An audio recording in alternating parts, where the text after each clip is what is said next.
so glad to get to see you on this video. I feel bad that we can't get together because I really love getting together with you.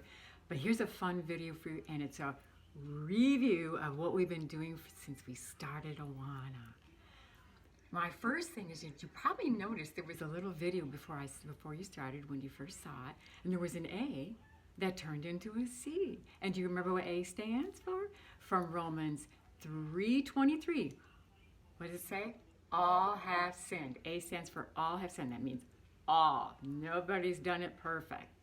And C, Christ died for us. Romans 5:8. Those are our first two memory verses that we learned, and you did a good job with them.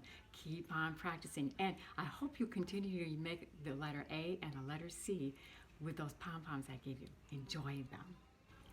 For our next lesson, we're learning the verse from Revelations 4:11. You are worthy, for you created all things. Who created all things? That's right, God did. He created all things. And it begins at the very beginning. And it begins with Genesis 1:1. In the beginning, God created the heavens and the earth was without form, and it was void, and darkness was over the face of the deep. And it says the Spirit of God hovered over the waters. On day one, God said, it's too dark here.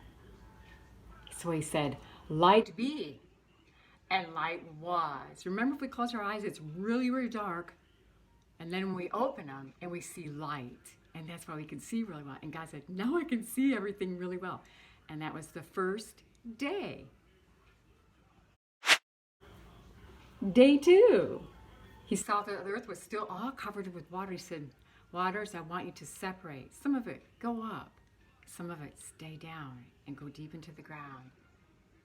And he called it sky. He called the upper sky. And of course we look up and we see blue sky, and we see clouds now because of it. And that was day two. Day three, God looked over the earth and he said, well, there's water covering everything. Waters, separate up, and so that the land can be seen. And then I want to see dry ground. And out of that dry ground, I want to see plants, and I want to see trees, and I want to see little mushrooms, and I want to see apples growing, and I want to see pears growing, and I want to see vegetables growing. I want to see corn coming up. I want to see grass. I want to see moss on the ground. And that was the end, the beginning and the end of day three. And still on day three, God said, let there be lights in the sky, light for the daytime and light for the nighttime. So he made the moon and the stars and the sun for daylights and the moon and the stars for night lights. Day five. On day five, God said, I want to see the birds flying in the air. And I want to see the waters teeming with all kinds of life, fish and plankton and shrimp and sharks and whales, and all sorts of fish we've never even seen yet. Nobody's seen them because they live way down deep in the oceans. And that was the end of day five. By the way, he thinks he's doing very good at all of this. Day six. Day six. He does so much on day six. He does a lot of work. It must be getting close to the end. On day six, he created all the animals, every animal from the gecko to the elephant. He created them all. And then he made the most marvelous creation of all. He said, let's make man, and let's make him like us. And he created Adam, that's right, and his wife is Eve, the first man and the first woman. And he was so happy. And that was the beginning and the end of day six. And he looked at all of it and said, this is very, very good. And then there's day 7. Did he create anything on day 7? No. If we remember, God rested and said, it's all very, very, very good. And he made that day special, and he says, it is holy. Day 7. Jesus loves the little children, all the children of the world. Augie, Grace, and Graham too. He loves them so, he really do. Jesus loves the little children of the world. Yeah, he loves you. I had to put you in there because he loves you a lot.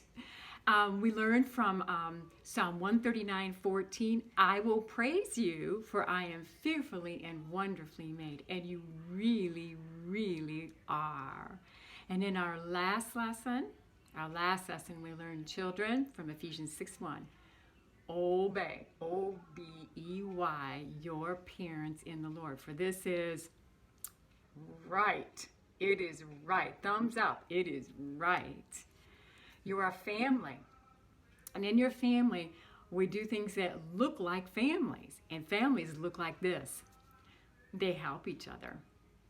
Yep, they help each other. They look out for one another. Make sure everybody's safe. Make sure they're happy. They're taken care of. Families pray for each other. They do. They pray for each other.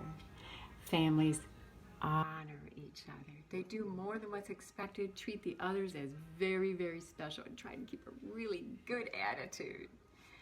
And they say, I am sorry when they do something wrong. That's what families do. And you're in a family, and that's what you do. And when we honor each other, it's like getting sticky. Remember we were talking about sticky? I got my Rice Krispies. I got 2 of them, actually. And I made a family. I'm making a person out of it. And for my Rice Krispies, I just took 2 Rice Krispies and shaped the bottom and the top, and I put 2 toothpicks in there and a happy face on there.